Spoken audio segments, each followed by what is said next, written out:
ರಾಜಕಾರಣ ಅನ್ನೋದು ಚದುರಂಗ ಆಟ ಅನ್ನೋದು ಎಷ್ಟು ಸತ್ಯವೋ ಅದರಲ್ಲಿ ಪ್ರತಿಯೊಂದು ಹೆಜ್ಜೆಯು ಸ್ವಾರ್ಥಭರಿತ ಅನ್ನೋದು ಅಷ್ಟೇ ಸತ್ಯ. ಅಹಿಂದ ಅನ್ನೋ ಪದ ಇಟ್ಕೊಂಡು ಅಧಿಕಾರ ನಡೆಸಿದ ಸಿದ್ದರಾಮಯ್ಯ ಅವರು ತಾವು ಅಧಿಕಾರದಲ್ಲಿದ್ದಾಗ ತಮ್ಮ ಕುರ್ಚಿನ ಉಳಿಸಿಕೊಳ್ಳುವಲ್ಲಷ್ಟೇ ಅಹಿಂದ ನಾಯಕರ ಹೆಸರನ್ನು ಬಳಕೆ ಮಾಡಿಕೊಡ್ತಿದ್ದರು.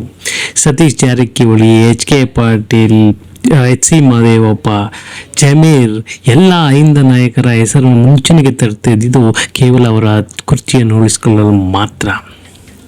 ಆದರೆ ಅಧಿಕಾರ ಬಿಡಲೇಬೇಕಾದ ಸಂದರ್ಭ ಬಂದಾಗ DKನೇ ಮುಖ್ಯಮಂತ್ರಿ ಅನ್ನೋದು ಪಕ್ಕ ಆದಾಗ ಯಾವ ಹಿಂದುಳಿದ ಅಹಿಂದ ನಾಯಕರ ಸ್ಥಾನಗಳ ಬಗ್ಗೆ ತಲೆ ಕೆಡಿಸಿಕೊಳ್ಳಲ್ಲ ಇದೇ ಸಿದ್ದರಾಮಯ್ಯನವರು. ಸತೀಶ್ ಜಾರಕಿಹೊಳಿ ಅವ್ರನ್ನ KPCC ಅಧ್ಯಕ್ಷ ಮಾಡುವ ಗೋಜಿಗೂ ಹೋಗಲ್ಲ, ಮಹದೇವಪ್ಪನವರ ಬಗ್ಗೆ ಕಾಳಜಿ ವಹಿಸಲ್ಲ. ಯಾಕೆ? ಮುಂದೆ ಹಿಂದುಳಿದ ಕೋಟ ಬಂದಾಗ ಉನ್ನತ ಹುದ್ದೆ ಅವಕಾಶ ಸಿಕ್ಕಾಗ ಮುಂಚೂಣಿಯಲ್ಲಿ ತಮ್ಮ ಮಗನೇ ಗುರುತಿಸಬೇಕು ಅಂತ. ಖರ್ಗೆ ಅವರಿಗೆ ಬೇಕಾದದ್ದು ಇದೆ, ಅವರು ಮಾಡಿದ್ದೂ ಇದೆ. ಗೃಹ ಖಾತೆ ಮುಖ್ಯಮಂತ್ರಿ ಸ್ಥಾನಕ್ಕಿಂತ ಕೇವಲ ಒಂದೇ ಹೆಜ್ಜೆ ಹಿಂದೆಯ ಖಾತೆ. ಮುಂದೆ ಅಹಿಂದ ದಲಿತ CM ಅಂತ ಕೂಗು ಬಂದಾಗ ಅವರ ಮುಂಚೂಣಿಯಲ್ಲಿ ನಿಲ್ಲಿಸುವ ಸ್ವಾರ್ಥ ಅಷ್ಟೇ. ಯತೀಂದ್ರ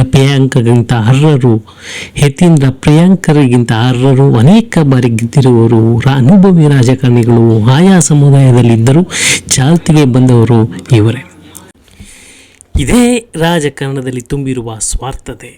ತಮ್ಮ ಅಧಿಕಾರಕ್ಕಾಗಿ, ತಮ್ಮ ಕುಟುಂಬದ ಉದ್ಧಾರಕ್ಕಾಗಿ, ತಮ್ಮ ಮಕ್ಕಳ ಭವಿಷ್ಯಕ್ಕಾಗಿ ಮಾತ್ರ ಜಾತಿ, ಹಿಂದುಳಿದವರು, ಅಹಿಂದ ಈ ರೀತಿ ದನಿಗಳನ್ನು ಎತ್ಕೊಂಡು ಸ್ವಾರ್ಥದ ಫಲಕ್ಕಾಗಿ ಎಲ್ಲರೂ ಹೋರಾಟ ಮಾಡ್ತಾರೆ ಹೊರತು ಯಾವ ಸಾಮಾಜಿಕ ಕಳಕಳಿಗೂ ಅಲ್ಲ.